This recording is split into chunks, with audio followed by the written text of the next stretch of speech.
Hello everyone and thank you for joining me. This is Sierra from Sierra T Designs, and this week I have a multicolored butterfly ATC or artist trading card, whichever you prefer. So let's jump right in. So to start, I have taken the non-stick mat that comes on my glass mat, the Tonics glass mat, and I am just pressing down 4 different oxide colors. I have Wilted Violet, Mermaid Lagoon, Squeezed Lemonade, and Picked Raspberry. And those are my colors. And I'm using the non-stick mat instead of the glass part of the mat because if you use the glass mat, the colors like to move a lot more. They don't just kind of sit there and beat up on the surface. And so if you use that when you're doing what I'm doing here, which is like the squishing technique, I guess, the colors kind of mix together and are more likely to create a brown rather than just kind of sitting up on the surface and beating up together, and then you kind of get to layer the colors on. So every time I take a piece of my paper, and my cardstock is a Canson 140-pound cold press cardstock, I've cut them down to 2.5 by 3.5, which is your standard artist trading card size. And every time I do a layer of color, as you can see here, I'm drying it in between. This like solidifies the background. It stops your colors from blending together. It stops them from merging, and it creates layers of color rather than a whole bunch of colors just blending in together, which can create a muddy background. And you can see I continue laying down the color.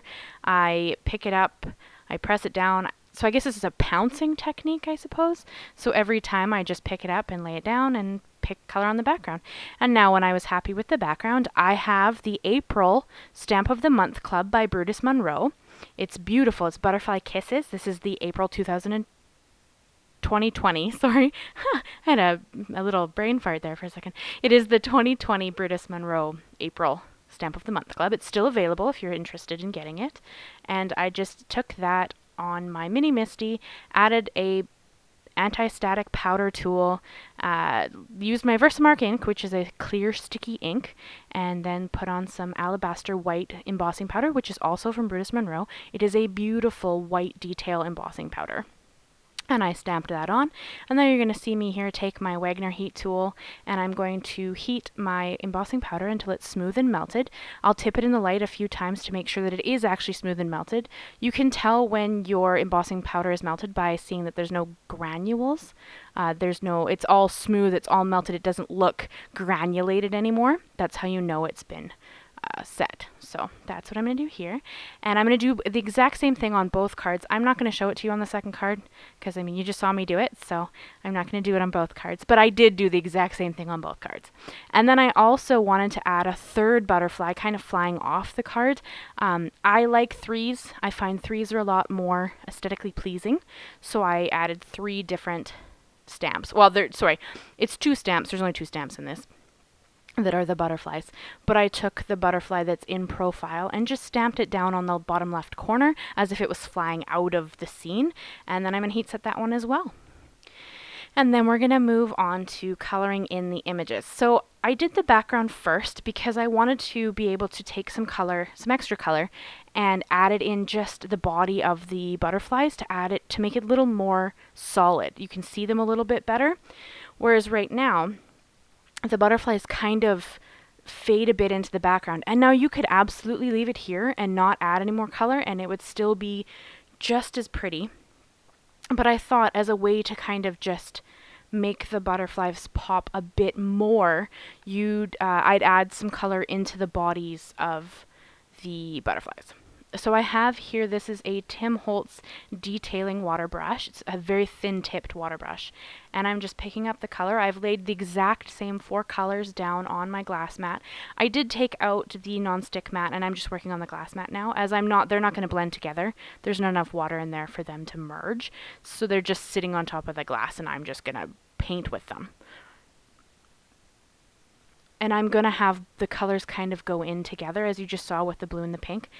You can do this with any of these colors except the purple and the yellow, because of course purple and yellow will make brown. So you won't see me overlapping the purple and the yellow, but you do have to be careful as this is a water-based medium. So as I'm using the water brush on top of the laid down color on the bottom there, you can pick up some color.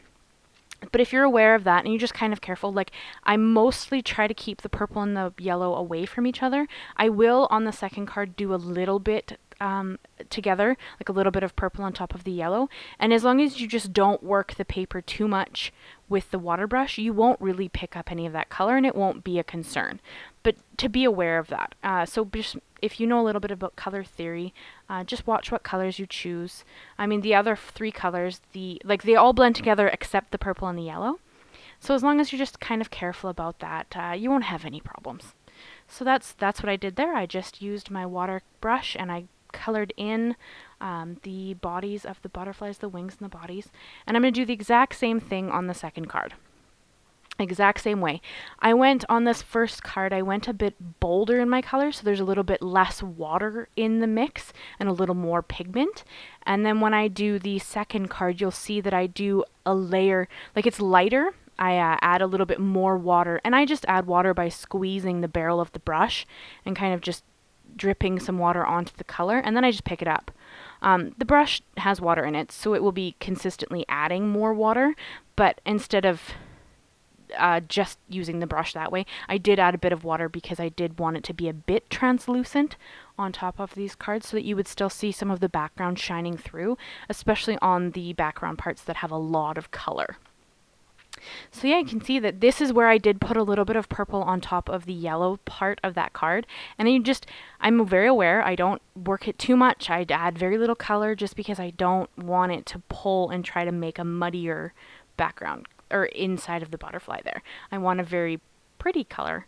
So I kind of went with these Easter colors. I actually made this the day before Easter, I believe is when I made this card, and it's going up this week. Yeah, so I picked more of an Easter-esque palette, but I like bold colors, so I have a tendency to work in bold colors as opposed to more earth tones or jewel tones.